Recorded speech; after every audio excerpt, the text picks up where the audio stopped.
investing in securities, with no mention of his own very personal loss that day.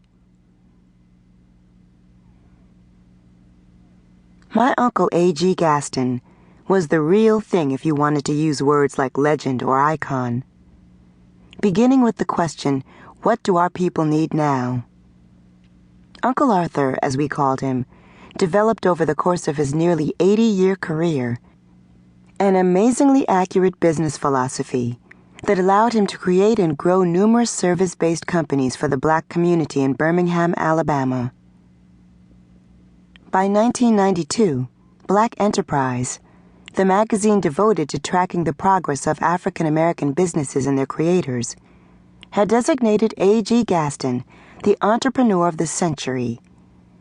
I doubt there were many entrepreneurs, white or black, who could rival the span, 73 years, or the expanse, banking, insurance, motel, restaurant, real estate, construction, funeral homes and cemeteries, radio stations, senior housing, and a business college of his empire.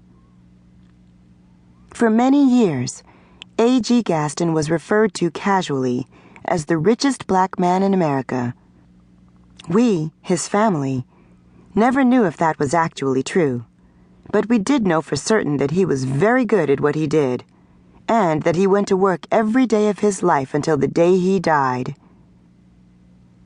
At his death, news accounts would put the combined worth of his companies as high as $140 million.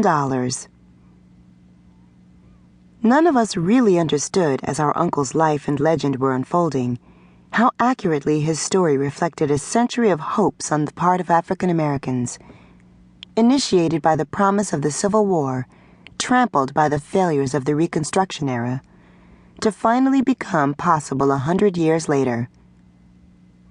The sweep of his life was nothing other than majestic. From grandparents who were former slaves, to the civil rights riots on the street just outside his office window, A.G. Gaston had seen it all. Not only had he seen it, but he had done it, and in unparalleled company. Over the course of his life, Gaston had worked alongside two giants of this century, both considered saviors of the race, Booker T. Washington and Martin Luther King, Jr. Bracketed between these two men of national and world renown, A.G. Gaston played his part on a smaller stage, in the Birmingham he loved and refused to abandon. He often shared that stage with the more brilliant lights passing through, but his legacy, to all who knew and knew of him, offered just as powerful a message as those spelled out by Washington and King.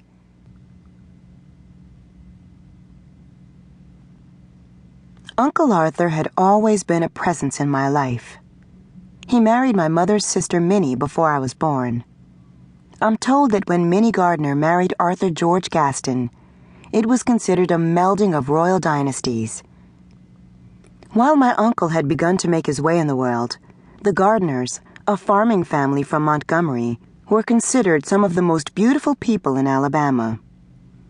Thanks to a thoroughly shaken racial cocktail, the girls were, as they would say in the South, beauty queens.